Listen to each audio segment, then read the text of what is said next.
Mayong adlaw mga kaigsuonan ko, welcome sa online nga pagsimba, no? Kauban sa atong mga kaigsuonan sa Golden City Alliance Fellowship. Salamat sa Ginoo nga diin kita makapaminaw na usab sa iyang pulong makapamalandong ug ang akoang pagampo mo resulta kini sa kausaban usab sa atoang kinabuhi alang sa himaya sa Dios. Ang atoang pagaistoryahan karong adlaw makita sa Mateo 22:15 hangtod sa 22.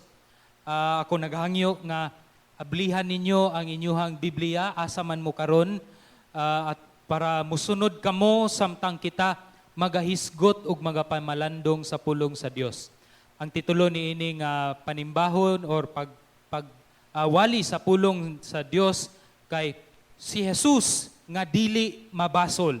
Si Jesus nga dili mabasol. Aduna ko'y mga panahon nga diin ang Dios naghatag kanako og oportunidad nga makaserbisyo og maka-minister sa atoang mga kaigsuonan nga naa sa military or sa police at ginatawag man ni nato sila og mga uniformed personnel or mga men and women. Mga pipila na ka mga tuig nga milabay nakaadto ako dito sa Tagaytay ug usa ka semana naka-serve sa PNPA Academy, no? Philippine National Police Academy, kauban sa mga graduating nga mga men and women nga gusto mo serbisyo sa Pilipinas pinaagi sa pagkapulis. And karon pong mga panahon na nagapasalamat pud kita sa Ginoo ug naghangyo ko sa inyoha usab nga mga pagampo kay naabli usab ang usa ka oportunidad nga diin kita maka buhat og Bible study diha sa Camp Alagar. Naay usa ka division diha nga diin nakapurma kita og Bible study, and for many months padayon ang atoang Bible study bisan sa online. Ang ato lang yung ampuan karong panahon na kay gina-consider manggud pud nato ni ang atoang Bible study contacts dihang dapita isip mga frontliners and bag-o lang, no, mga kauban man ni sila nila ni Ate Bernadette Mindaros. Nag-ingon pud siya nga diin nagkaguliyang gayud ang ilahang buluhaton karong panahon na tungod niining pandemic, niining virus nga nagakahitabo. So please pray with us sa ministry, not just in Camp Alagar, but the ministry that God has entrusted Golden City Alliance Fellowship. But just to get back on that, every time I have a ministry opportunity, niining atoang mga kaigsuunan nga ginatawag nato og uniformed personnel, ako ag yung mabati sa akong kasing-kasing kana bitawng ginatawag nga intimidation. Ma-intimidate ko kay tungod siguro sa ilahang binarugan ug sa ilahang panglawas nga murag especially katong mga estudyante sa PNPA nga wala mangyoy bisag usa lang ka layer sa bilbil ug kanang ilaha usab nga disiplina, no, sa ilang kaugalingon, sa ilahang binarugan, sa ilahang pamaagi sa pagkaon nga usahay pag magtudlo ko sa ilaha dili nako matago nga makabati gyud ko og intimidation ug mao gyud siguro kini tungod sa ilahang ilabihan gayud ka anang lisod og disiplinado nga training nga diin nga ilang giagian nga niresulta ani nga klase sa kabag-uhan sa ilang kinabuhi. Ang ako magulang na say suod kaayo nga amigo dito sa amua nga amigo usab nako nga usa ka panahon ana niingon siya nga mo eskwela siya ug nakapasar gayud siya sa Philippine Military Academy didto sa Baguio. Ug pila ka tuig nagtrain siya didto ug nibalik siya isip bakasyon, no, gipapauli siya isip bakasyon sa ilaha ug nakita siya sa akong igsuon ug miingon ang ako ang igsuon sa ako nga dili na gyud daw niya makita or dili nakita niya ang dako kaayong kausaban sa iyahang suod nga amigo nga murag halos di na niya makita kadtong iyang amigo sa una No, aside from sa kanang nasunog nga panit or kanang inalutan nga white side wall o klase sa kinanan o sa binarugan, grabe na gyud ang kausaban physically, and it would result also to the kind of discipline sa iyahang pagkinabuhi o pagmata sa buntag or sa kadlawon ug uban pa. Even ang iyahang pamilya naka-mention usab nga grabe gyud dili gyud nimo ma-measure kung unsa kadako ang kabag-uhan sa ilahang anak. Na I believe nga ang balaang espiritu pinaagi sa iyahang pulong, sa pulong sa Dios sa Biblia, naay mas dako ug mas grabe pagayod nga impact sa usa ka tawo nga moresulta siya og usa ka klase nga kabag-uhan nga dili nimo maikumpara sa unsa man klase nga training niining kalibutana. Gatuog gyud ko ana nga ang kausaban nga mabuhat sa balaang espiritu sa atoang kinabuhi pinaagi sa pagbasa sa iyang pulong, sa pagpaminaw sa iyang pulong, hilabihan pagayod kadako kaysa klase sa kabag-uhan nga ma-offer sa unsa man nga training niining kalibutana. Ambot og mo agree mo ni ana sa ako pero the Bible agrees with that on me, and I believe that that is the main number one gyud nga function sa balaang espiritu, to transform us into becoming more like the Lord Jesus Christ. Nga dili kana makumpara sa unsa man nga klase nga discipline or training na aniining kalibutana. Na ang pangutana nga gusto nako ipangutana sa inyo mga igsuon kay kini. Inyo na bang nakita, inyo na bang nabatian, or inyo na bang natilawan ang kausaban nga gihatag sa balaang espiritu sa inyohang kinabuhi pinaagi sa pagbasa ug sa paghinuklog sa pulong sa Dios? Dili lang kamo ang mga katawhan sa inyohang palibot nakakita na ba usab ni anang kausaban nga naa sa inyohang kinabuhi? Pareho sa ako ang sa pagkakita sa akong magulang nga grabe hilabihan kadili katuhuan ang kausaban sa iyahang suod nga amigo. Kay ug wala pa mga igsuon, wala pa ninyo nakita ang dakong kausaban sa inyong kinabuhi, sa inyong panghuna-una, sa desisyon sa kinabuhi. Nabasin kining duha nga kamatuoran tinuod sa inyong kinabuhi. Una, basin wala gayud kamo nagbasa or naminaw sa pulong sa Dios.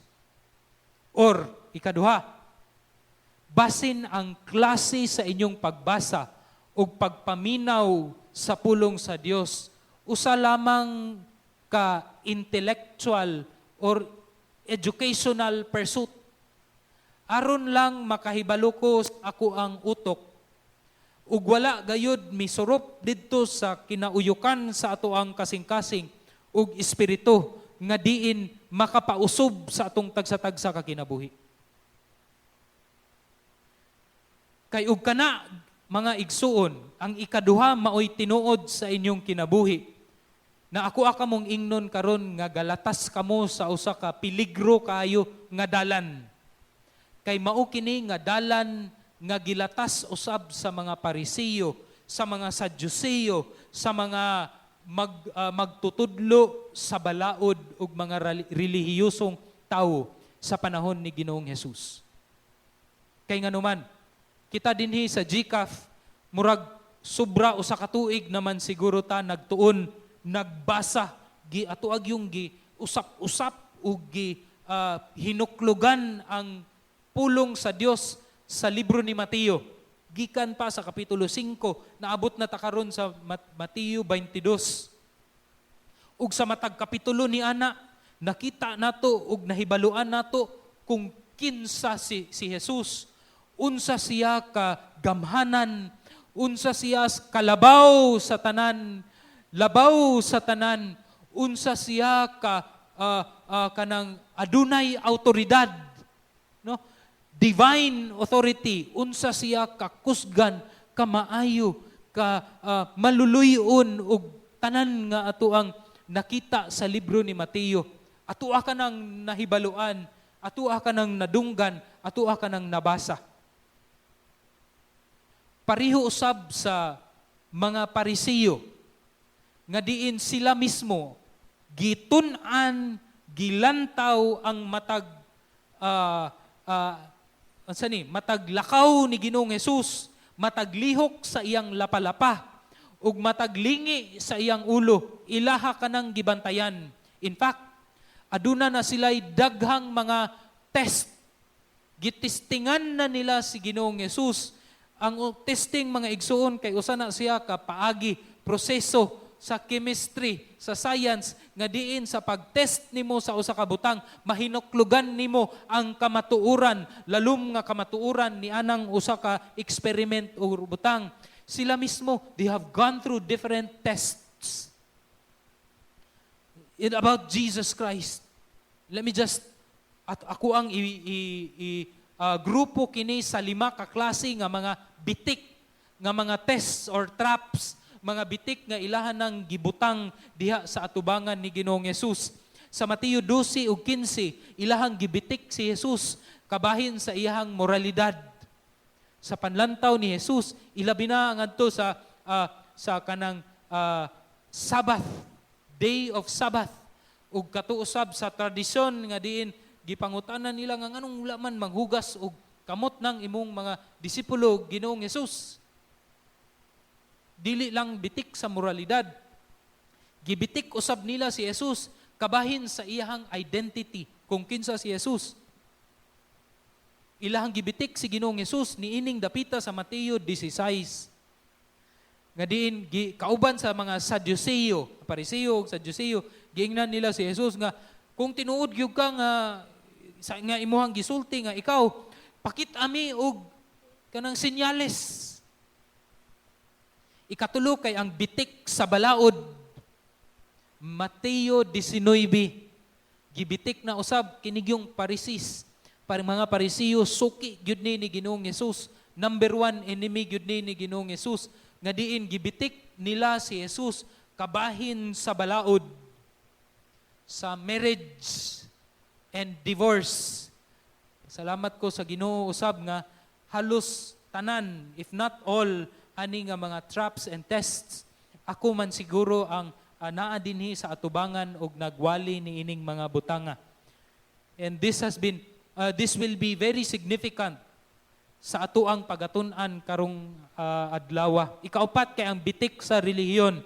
Katong miaging Domingo, 2 or 3 kami Domingo na nga miagi, nga diin ako usab ang nagwali sa Mateo 21, nga diin wala ang Parisiyo niini apan ang mga priest, mga pari ug mga ansyano maoy nagbitik kang Ginoong Hesus, pero kabalo ko nga kini sila giimpluwensyahan gihapon sa Parisiyo sa ilang pagbitik kang Ginoong Hesus. And every time they would do different tests and traps sa matagbitik nila kang Ginoong Hesus, sila man hinuoy nadakop sa ilahang mga bitik, ug sa pagdakop sa ilahang bitik, nasukmagan ang ilahang garbo. Gisagpa ni Hesus ang ilahang garbo, ug bisan pa ni anang mga butanga na hinuklugan nila kung kinsa gayud si Ginoong Hesus. I believe that. Kay in every test, whether it's kanang nasakto ka or napalpak ang imuhang mga traps or test, naagyug kay makatunan. And you will see later nga naa jud actually kining mga Pharisees, naa sila'y kamatuuran nga nakatunan gikan kang Ginoong Hesus. Ang ikalima nga bitik mao kana ato ang pagaistoryahan karon. Kay usa siya ka, I believe, usa siya ka genius klase nga bitik gikan sa mga Parisiyo o gigamit ni sa mga Parisiyo ang mga Herodianhon nga gibitik nila si Hesus sa politika nga aspeto. Bitik sa politika. Mao kana ang atoang pagaistoryahan karon mga igsuon. Mateo 22:15. Magsugod kita akong basahon. Ug milakaw ang mga Fariseo ug na nagsabot sila kung unsaon nila pagbitik kang Ginoong Hesus. Pinaagi sa iyang mga isulti, sa iyang isulti. Ug ilang gipaadtuan siya sa ilang mga tinun-an. Naigisugo mga tinun-an Kay murag nakahuna-una siguro sila nga, uy, pirmi na lang mi. So maulawan na pud mi. Kamo na pud mga tinun-an. Kuyog ang mga Herodianhon. Na interesting kayo ni siya mga igsuon. Malingaw ko galantaw ug samtang ako ang gi-imagine ni nga istorya kay nganuman ang mga Fariseo actually niining panahona ug kining mga Herodianhon number one enemy pud ni sila. Political rival, dili ni sila pundok sa usa ka kwarto nga walay away. I believe that. Kay nganuman, kay ug imuhang lang taon ang klase-klase sa ilahang political stance or sa ilahang gibarugan nga politikanhon, grabe ka, opposite. Ato ang lantawon, ang mga Pariseo, ang ilaha gayong ginavalue or duol gayud sa ilang kasing-kasing ug usapod ka source sa ilahang political influence and religious influence kay ang balaod ni Moises. Importante kay ni dinhi ni sila gakuha og ilahang gahum. Dili nila gikuha ang ilahang identity kung kinsa sila. Ug usa sila ka grupo nga gatuo nga naay tinuod umaabot nga Mesiyas. Apan kini nga Mesiyas usa kini ka political nga Mesiyas nga maoy mupalagpot or mo sipa palayo sa mga Romano nga maoy garul sa Israel or sa Jewish nation karong panahon na. Gapaabot sila nga moabot gyud kining Mesiyas nga modapig kanila nga maoy mo pangulo kanila unya pahawaon kining mga Romano ug galantaw sila gahandom ug galaom sila sa pagbalik sa klase sa gingharian no sama kadtong kang David niadtong panahona ug kang Solomon. Pinaagi sa paghari niining Mesiyas, mubalik ang status sa Israel sa una nga diin usa sila sa mga superpower nga walay makapildi ug tanan nga mga nasyon muluhod gayud at tubangan sa Israel. Mao kini ang ilahang political and religious stands and beliefs na ato ang lantawon ang mga Herodianhon. Ang mga Herodianhon, mga igsuon, mga Israelita usab ni sila, many of them, in fact most of them if not all, laom apan ang difference is laom ang ilang suporta sa Roma pinaagi kang Herodes. Hilabihan gayud ang ilahang suporta sa Roma pinaagi kang Herodes. Gatuo usab kini sila og bilib ug ilahapong ginawali ang Hellenistic klase nga kultura. Griego klase nga kultura nga mao kana ang kadtong gi-introduce ni Alexander the Great every time mo conquer siya og lain-lain nga mga nasud. A Hellenistic culture. In other words, ang Jewish culture dili na sila ganahan. Balaod ni Moises, di mi ganahan ana. Mesiyas, di mi ganahan ana. Di na tinuod ang amua kay kining Griego, Hellenistic, modern in their time, a modern kind of culture. And lastly, opposite to the Pharisees, gahandom kini sila ug malambuon nga pagdumala sa Roma. No, dili pagdumala sa Jewish nation, kundi pagdumala sa Roma, pinaagi kang Herodes. So makita nimo kung naani sila sa usa ka kwarto, grabe ni mag-away, grabe ni sila magdebate. Apan, nakakita sila og usa ka butang nga diin sila nagkasinabot, ilang gipadaplin ang ilahang mga nagkalahi-lahi nga panlantaw sa government and politics in order to attack the same threat. That is Jesus Christ. The Pharisees sees Jesus Christ as not the kind of Messiah nga ilahang gina-expect. Unsa maning Mesiyas nga wala man gapapahawa sa mga taga-Roma, lahi man ang ginabuhat.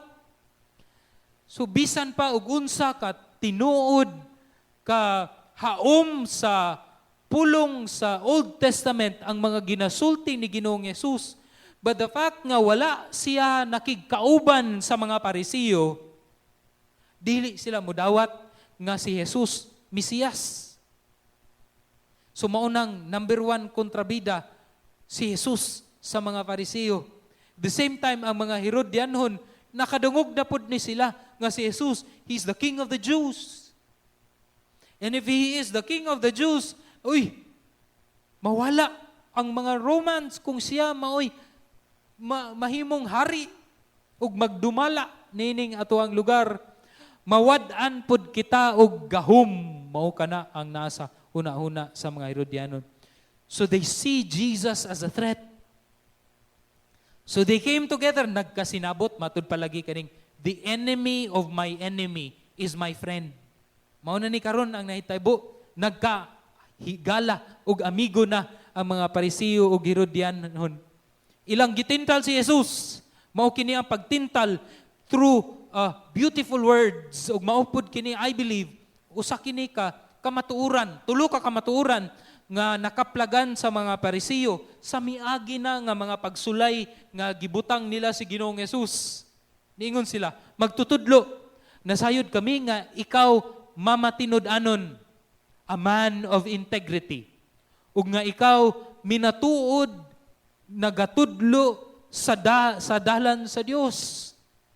A truthful teacher of the truth.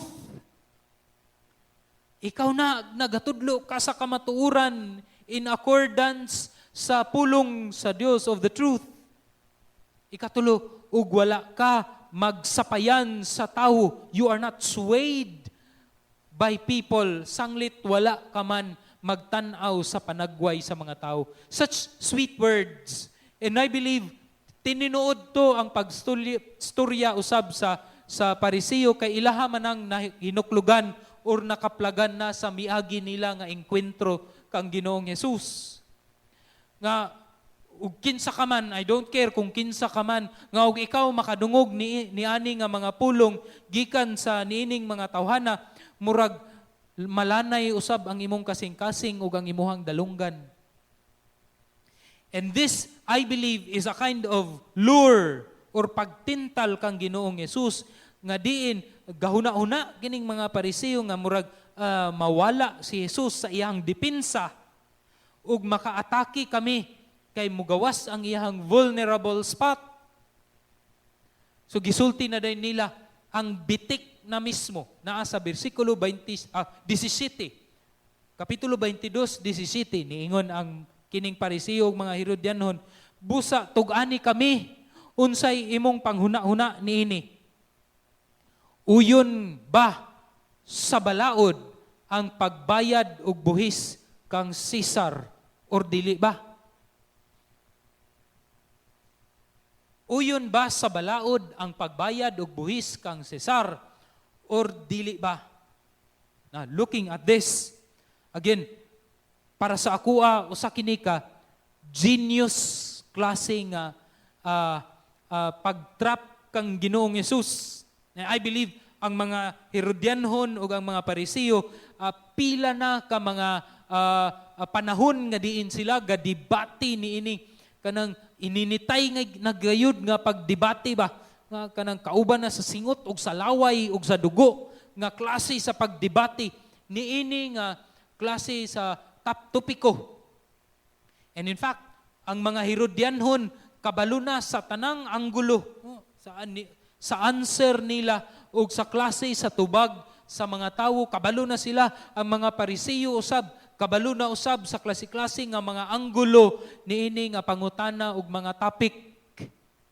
And for Jesus to answer this, na ay dakong bitik nga nakalatag para kaniya niini nga bersikulo. Ato kining lantawon because I believe kini nga pangutana is not merely a question of tax payment. Kay once mutubag ka niini, either muside ka sa Pariseo or muside ka sa Herodianhon, makita usab ang imuhang political stance. Now again, the Pharisees and the Herodians are opposite in their political stance. So, sa pagtubag pod niini sa mga Pariseo, muingon pod na sila nga, opposite pod na sila sa Herodianhon.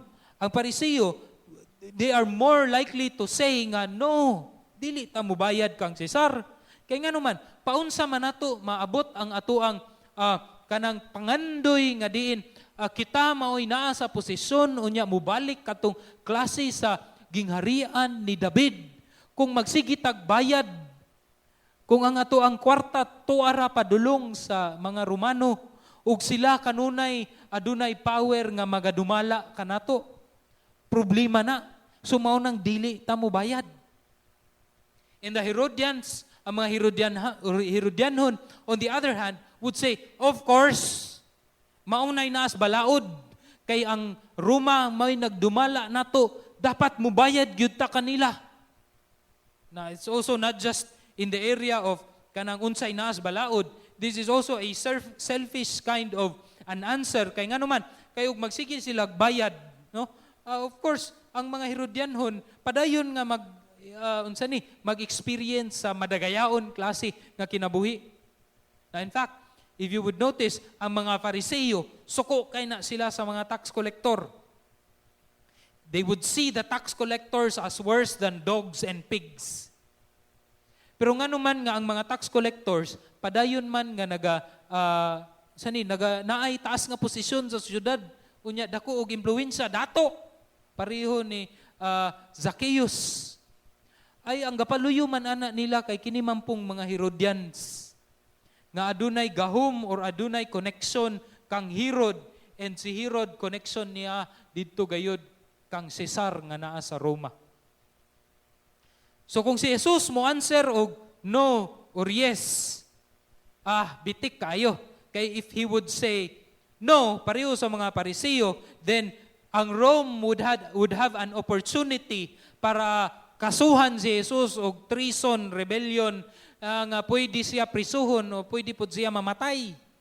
Mao man ni plano sa mga Fariseo, patyon si Jesus.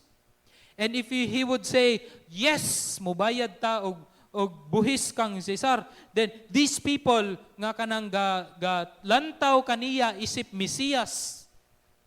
Kasagaran pagyud nila political Mesiyas, mawad-an siya og posisyon that would make Jesus vulnerable. Unya pwede na dayon siya atakihon usab sa mga Pariseo. A genius trap, if I would say. Upon this is not just again a question of paying tax. This is also a question of political stance. Unsa man gyud ang political stance ni Jesus, and at the same time kinipod siya magasulti usab sa klase nga government system nga ako ang istoryahan karon taud-taud. Apan lantaw nato ang lalom gyud ani nga political nga baruganan kung ikaw mo answer yes or no. Ang panlantaw, which is a very polar or opposite nga panlantaw kabahin sa politika o relihiyon. No? I think even now, that is a very hot topic. Church and state, unsa may separation ana nila. Dapat ba sila i-separate? Kung ang Pariseo paingnon, moingon sila nga, dapat ang relihiyon maoy magdumala kabahin sa desisyon sa panggobyerno. So sila, dapat ang balaod ni Moises maoy labaw gayod, maoy mo diktar. Unya kami nga maoy mo interpretar sa balaod ni Moises, maoy dapat mo naay dakong control over sa desisyon sa panggobyerno. Ang mga Herodianhon usab mo ingon nga dili na pwede. Dapat ang gobyerno maoy magdumala or mo kontrol sa mataglihok sa relihiyon or simbahan. Now these are again very polar opposite nga mga klase sa panghuna-una o government system, and in history we have seen these kinds of klase-klase nga political system nga nakita na nato kining sa mga Pariseo. This is what we call a theocratic kind of a government. Nga diin ang few priests or religious individuals maoy magdumala sa usa ka nasod in the name of God. Ang the Roman Empire niadtong panahona naay kanang a taste of that. Kay many times ang mga kings and queens magapos sa klase sa pangtudlo or sa pagdumala sa Pope ni adtong panahona sa Roman Empire. But then in every sa matag sitwasyon makita gyud gihapon nato nga this would cause into oppression nga diin ang corrupt nga kasing-kasing bisan man sa mga religious leaders mugawas bisan kini klase nga panggobyerno. Sa Herodianhon pod nga panghuna-una nga diin ang state or ang gobyerno mo'y nagakontrol sa activity sa religion, makita na pod kana nato sa mga communistic kind of government. I have a friend who comes from a country, communist nga country, nga dili lang nako nganlan, also told me a situation of the Alliance Church didtong dapita. Nga diin, sila, ang Alliance Church in that communist country is controlled by the government. To a point nga if you are to hold an evangelistic ministry sa gawas, kung naa kay buhaton nga religious activity gawas sa simbahan, dapat mo apply pa ka og kanang unsa ni? Kanang unsa ba na siya? Registration or mo register pa ka, mananghid pa ka sa gobyerno. So you cannot share the gospel outside of the church building. As a result, grabe ang compromises nga nagakahitabo sa simbahan ni atong dapita tungod kay gusto sila nga musunod sa pagkontrolar sa gobyerno sa ilahang kinabuhi. Now, kining duha ka klase nga panggobyerno mubalik gyud gihapon ni siya dili lamang sa sistema sa panggobyerno kundi sa grabe kadunot nga kasing-kasing ug makasasala nga kasing-kasing sa mga tawo nga naa niini nga klase nga panggobyerno. But this was the question of the Herodians and the Pharisees. Unsa man gyud Jesus, mubayad og tax kang Cesar or dili? Mao ni ang tubag ni Ginoong Hesus. Kung genius ang bitik na I don't know how to describe the kind of answer that Jesus gave here. Ningon si Jesus. Apan si Jesus, sa naila niya ang ilang pagka-madinauton, hypocrisy, pagkadunot sa ilang kasing-kasing. Mateo 22:18. Miingon siya kanila, mga maot, nganong inyo man akong gisulayan. Mao kini sa Binisaya, no? Ingon si Jesus, mga maot. And I think dili lang ni sa panagway mo giingnan nila si Jesus nila nga maot, kundili ang ilang kasing-kasing mismo mga dautan ang inyong kasing-kasing, kangilad sa inyong kasing-kasing, manganom inyo man akong gisulayan, pakita bagod ko og kanang kwarta, coins. So mao nang naay usa ka tawo ni dagan unya mihatag didto kang Jesus. Dara, gipakita si Jesus sa usa ka denaryo, ningon si Jesus, kinsa man ang hulagway nga naa niining denarios kaning usa ka coin. Niingon ang mga Pariseo ug mga Herodianon, si Cesar. Tubag ni Jesus dayon bersikulo 21.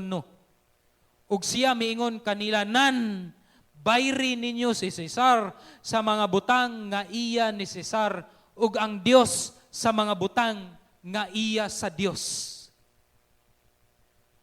Bayri ninyo si Cesar sa mga butang nga iya ni Cesar ug ang mga Dios ug ang Dios sa mga butang nga iya sa Dios. Again, looking at this answer, makita nimo nga gi-acknowledge ni Jesus nga naay authority si Cesar ug aduna poy authority ang Dios. Maunang daghan kaayo nga mga politically minded founding fathers of different countries, especially the US, have used this giingon ni Jesus Christ nga mahimong usa ka modelo sa usa ka klase nga government or political system, or especially in the area of church and state. Si Thomas Jefferson, sa usa sa iyahang mga letter to a particular leader, nagsulat siya didto og iyang gikoin ang mga pulong nga separation of church and state. Nga murag naa siya sa tunga-tunga, gi-separate ang church and state. But then, ang intention kuno ni Thomas Jefferson niini, dili aron limitahan ang simbahan sa ilahang pag-practice, sa ilahang belief or religion, but all the more in the area of tagaan og freedom to exercise ang church sa iyahang religious freedom. That is the focus of the separation of church and state. So maunang kini nga klase nga government system nga nakuha sa mga political geniuses kang Ginoong Hesus has become kanang murag grabe og effect and advantages, especially to the democratic countries all over the world during this time. Aduna kitay religious freedom, and at the same time, the government is able to function nga dili sila kontrolon sa mga religious leaders. Grabe ka-genius si Ginoong Hesus. But then, mao ba gayud kini ang intention ni Christ niining iyahang pulong? Because if you would look at these words clearly, and at the same time, lantawon nimo ang klase sa kasuko ni Jesus sa mga Herodianhon o mga Parisiyo nga mga hipokrito, mga ngilad og kasing-kasing. Makita nimo nga si Jesus wala ga-offer og government system. He is not showing these two groups a government or political system in this particular answer, kundili si Jesus nagdala og dakong bangkaw nga iyahang itusok straight didto sa ngilad nga kasing-kasing sa mga Parisiyo ug mga Herodianhon. Paunsa man nga paagi kini makita niining pulong ni Jesus? Well, makita nato that both of these two groups are highly political. Bisag religious ang pamaagi sa mga Fariseyo, grabe ni sila ka laog o gutom sa politikanhong gahom. And this has become their primary identity. The hunger for power in their groups. Ang mga Herodianhon gakuha sa ilahang identity diha kang Herod og didto sa Roma nga kung mawala kana murarapod sila og nangamatay. Nga bisan man nakaplagan na nila, nadunggan na nila ang mga kamatuoran nga ginatudlo ni Ginoong Hesus, ginasulti ni Ginoong Hesus, they would rather push that aside, ipadaplin lang na nila, kay dili nila gusto mawala ang ilahang identity diha sa ilahang politikanhong gibarugan. The same with the Pharisees. They are very highly political group. Nga they would rather push aside, ipadaplin ang mga kamatuoran nga ilang nakaplagan sa kadtong ginasulayan o ginastudyuhan nila si Ginoong Hesus. Aron lang nga mapadayon sila ni anang ilahang posisyon of power, ang ilang identity diha nakaangkla. Jesus is telling them, yes, adunay rule si Cesar. Apan naa usab rule ang Dios. Asa man primarily nakaangkla ang imuhang identity. Okay? You pay Caesar.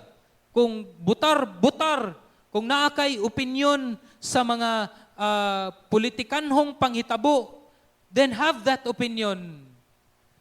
But will it contradict, mapildi ba niya na ang imuhang identity, ang imuhang pagserbisyo, o ang imuhang pagpangalagad diha sa Dios? Kay og maapektuhan ang one of each other, then you have to choose. Asa man gyud primarily nakaangkla ang imuhang identity. Diha ba sa Dios? Diha ba sa ginatudlo ni Ginoong Yesus? Diha ba sa otoridad sa Mesiyas? Sa incarnate God that is the Lord Jesus Christ? To a point that you will be willing to change the secondary identity that you have. Or magpabilin ka niining imuhang politikanhong baruganan. I believe kini nga issue of church and politics is still very relevant. Grabe pagayud karon kini nagakahitabo bisan karon.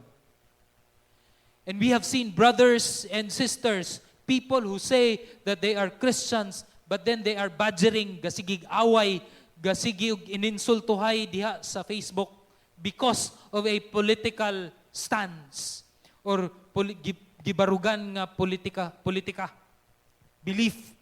belief. Whether puti man ka, yellow, brown, pula, unsa man na, gasigig away.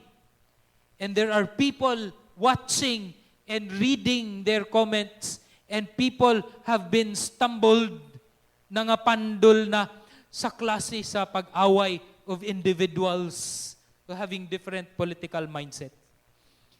Churches have been divided because of political stance.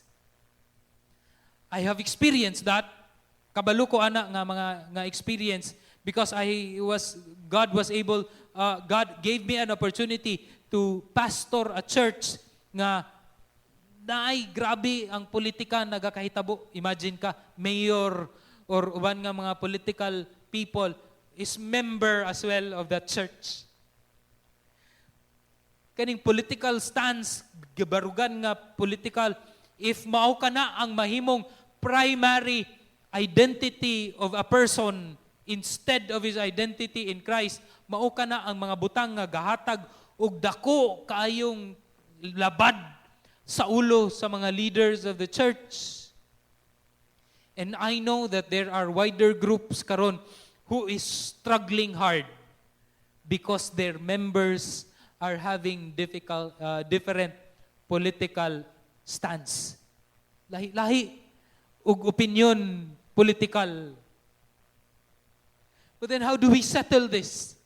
I think mao kini siguro murag dako nga pangutana nga ato ang tubagon karong panahona.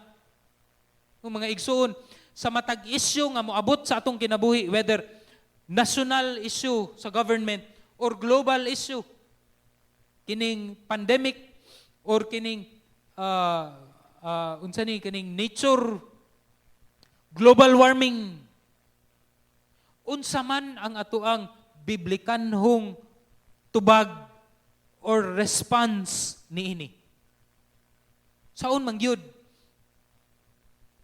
Well, let me offer to you a question instead.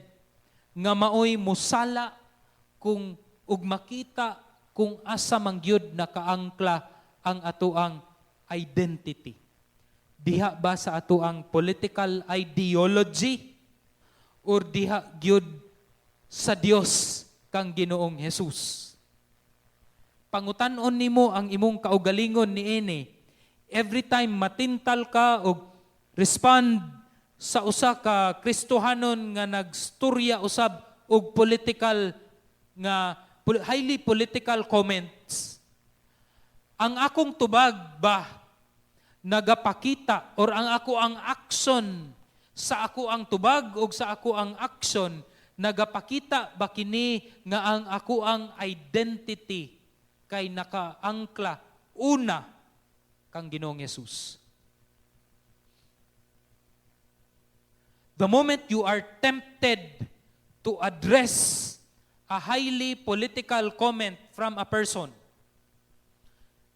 magapakita ba kana ni anang tawhana or sa tawo sa palibot nga ang ako ang identity o kinsa ko nakaangkla diha kang Ginoong Hesus, dili sa ako ang political opinion or political ideology. I'm not saying that you are not to involve in, you are not to have any political opinion. Wala ko gaingon, ana. Kung panahon sa eleksyon, I urge you to vote because Jesus gave us a clear picture nga naapoy authority ang government. Kung naa kay opinion, then have that opinion. Apan, sa imuhang pagpakita sa imuhang opinion, sa pag-respond nimo to people who have different opinion politically than you, nagapakita ba kana, does that convey nga ang imuhang kinabuhi kay nakaangkla una kang Ginoong Hesus? Or didto sa imong political opinion? Mga igsoon, unsa may panlantaw ni Ginoong Hesus di ay when it comes to politics? Especially when sa iyang panlantaw kang Herod. Sa Lucas 23:13 or basin og baliktad 13:23. Just look at this. Makita nimo nga si Jesus iyang gisultian or ni-refer siya kang Herod as usa ka fox. Unsa ba na siya sa binisaya ng fox? Basta mao na fox nga walay gahom nga maka-impluwensya or maka-pilde sa iyang misyon dinhi sa kalibutan. Ningon si Jesus, katong si Herod nga usa ka lobo or fox, ay mupadayon ko og pangayo sa mga tawo, mupadayon ko og buhat sa akong ministry karon ug ugma, ug sa ikatulo nga adlaw ako ang kumplituhon ang misyon nga gihatag sa Amahan kanako. And he can do nothing to me sa unsa nga misyon nga gihatag sa Dios or sa Amahan kanako, mao na giingon ni Jesus. In other words, bisan unsa man ka maayo ang political government nga naa karon nagadumala, or kung unsa man na dautan or unsa man na diha, we should have this same perspective nga naa si Ginoong Hesus, nga ang misyon sa usa ka sumusunod ni Ginoong Hesus, whether ang politikanhong nagadumala kanato usa ka dautan or maayo nga politikanhong pagdumala, it should not affect our mission, the mission that God has entrusted to us, to love Him, to worship Him with all our strength, our might, and our being and our mind, and at the same time to love people, to disciple people, to love, to encourage individuals, to show the people about the gospel of the Lord Jesus Christ. Dili na maka-apekto. Remember, kining panahona nga gastorya si Ginoong Hesus, si Herodes ug si Cesar is far worse than any leader that we have today nga nagadumala sa atoang syudad or sa atoang nation. But yet, Jesus said, give to Caesar what is due to Caesar, ug ihatag sa Dios ug unsa ang para sa Dios. Again, mubalik ta sa issue of where we get our identity and our worth. Sa matag respond nato, sa matag lihok nato, matag adlaw, nagapakita ba nga kita gayud naa diha sa amahan? Or sunod kang Ginoong Hesus? Or diha na noon makita sa ato ang politikanhong agenda or panghuna-una? And when Jesus said this, in Matthew 22:22, makita pod nato ang response sa mga nagbitik kang Ginoong Hesus. Niingon, ug sa ilang pagkadungog niini, ang Pariseo ug mga Herodianhon, nahitingala sila or nahinganga sila, ug ilang gibiyaan siya si Jesus, ug nanglakaw sila. No words that came out of the mouth from these Pharisees and Herodians. Wala sila'y ikasulti. Kay both ang ilahang political nga mindset and at the same time, ang kondisyon sa ilang kasing-kasing nahimo mang nabitik or naatake sila ni Ginoong Jesus instead. Now what does this story convey to us? Unsa may pindako nga pagtulunan nga ato ang makutluan niining istorya or istorya ni Ginoong Jesus. Karong panahona, anad kay ko sa kining mga test. Kay nahimo man ko og math teacher sa ako ang anak nga si Kinkin.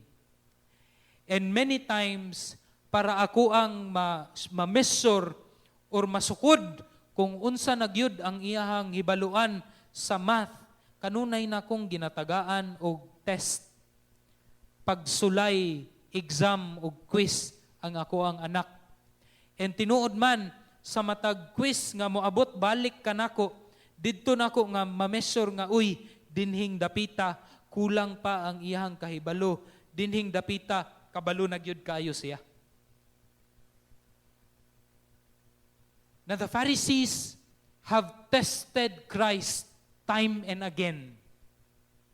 And in every testing, sa matag pagsulay, si Jesus nagpakita or na-prove countless times kung unsa siya ka dili mapasanginlan or dili mabasol, kung unsa ka perpekto si Ginoong Jesus, kung unsa ang iyang autoridad, ug unsa ang iyang kamaalamon ikumpara sa ilahang kaalam.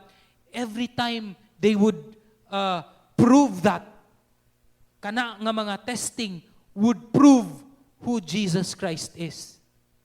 Apan, sa matagkaplag pod nila sa kamatuuran kabahin kang Ginoong Jesus, nagpahilayo naman hinuon sila og maayo kang Ginoong Jesus. Mga igsuon, gatuo ako nga mao kini ang dakong pagtulunan nga gusto makatunan sa Dios ug ni Mateo niining istorya. Ato kining hinumduman ang pagkaperpekto ug di mabasol nga kinabuhi ni Jesus. Bisan man sa klase-klaseng pagsulay, nagpamatuod kini sa iyahang di matupngang pagka-Diyos, pagka-agalon, or lordship. Embedded in this truth, mao ang response nga dapat unta makita sa matag usa nga nagtuon ug nakakaplag ug nagbasa, naghinuklog sa pulong sa Dios nga diin sa ato ang pagkakaplag sa pagkaperpekto ni Ginoong Hesus ug dili siya mabasol, the blamelessness and perfection of the Lord Jesus Christ. Dapat unta nga mutuklod kini sa matag usa kanato. Ikaw igsuon nga naminaw karon, mutuklod unta kini kanimo nga all the more isurrender ang imuhang kinabuhi diha sa Dios. and not be like these Pharisees nga mutalikod naman hinuon sa ilahang nakaplagan nga kinsa si Ginoong Yesus. But all the more, dapat ang atoang response kay complete surrender sa pagka-Diyos o pagkaagalon ni Ginoong Yesus, the Lordship of the Lord Jesus Christ. Because if this will happen to us, then mao kini ang usa ka butang nga makapausob sa atuang kinabuhi. Nga diin, unsa man nga mga training, discipline, o unsa man nga mga igiagian, training that is available out there, can never compare sa klaseng nga kabag-uhan diha sa kasing-kasing nga completely submitted to the Lordship of the Lord Jesus Christ.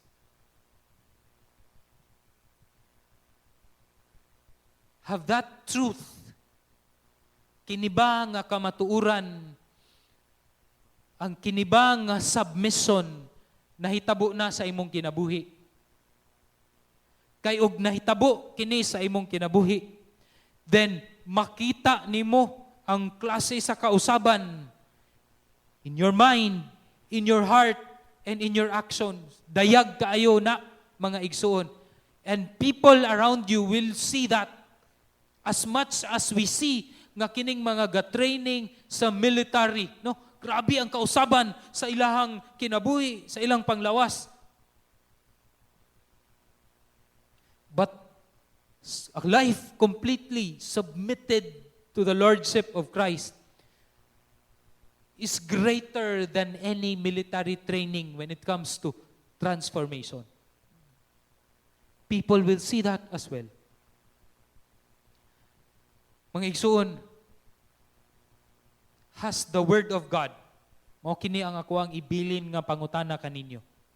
Ang pulong ba sa Dios pinaagi sa grasya sa balaang Espiritu, nitisok na gayud sa inyong huna-una kasing-kasing og Espiritu, nga diin ang mga tawo makakita sa dayag nga kausaban sa inyong kinabuhi. Kay ug wala, nagalatas kita sa peligro nga dalan nga diin ang mga Parisiyo ug Herodianhon naglatas usab sa panahon ni Kristo. Nag-aampo ta, mga igsuon. Ginoong Dios, padayon ako nga nag-aampo nga mahimong dayag ang imuhang pulong karong adlaw. Ug molihok kini sa kasing-kasing sa imong mga katawhan nga naminaw karon. Ug sa daghang panahon, O Dios, nga nahimo kaming kapandulan tungod kay ang amoang identity wala nahimong securely fastened diha kang Ginoong Yesus. Pasayloa kami, O Dios. Nagaampo ako nga ikaw kanunay magalihok sa matag usa namo kakasing-kasing nga sa matag adlaw amo ang iangkla ang amo ang identity diha kang Ginoong Yesus, diha sa Dios. Luyo sa mga politikanhong pangitabo niining amo ang lugar, among nasod. Padayon kami magkinabuhi, musunod ug mo-obey, mo-submit sa pulong sa Dios ug sa imuhang mga sugo kanamo, O Dios. Ug makita sa mga katawhan ang klase sa kinabuhi namo nga dayag ang kausaban, ang dayag ang paghigugma sa Dios ug dayag ang paghigugma sa mga katawhan. I pray, O Lord, for wider groups who are struggling right now because of political differences, of churches karong mga panahon na nga daghan ang mga pag-away-away tungod sa politikanhong gibarugan. I pray nga gamiton nimo, O Dios, ang imong mga katawhan, leaders, pastors, nga maoy magpakita sa tinuod nga kasing-kasing ni Ginoong Yesus. Tabangi mi, O Dios, nga padayon kami magkinabuhi sa Ebanghelyo ni Ginoong Yesus, magawali sa Ebanghelyo ni Ginoong Yesus, luyo sa mga pagsulay karong panahon na. Kanimo ang dungog ug himaya, sa ngalan ni Jesus kami nagaampo. Amen.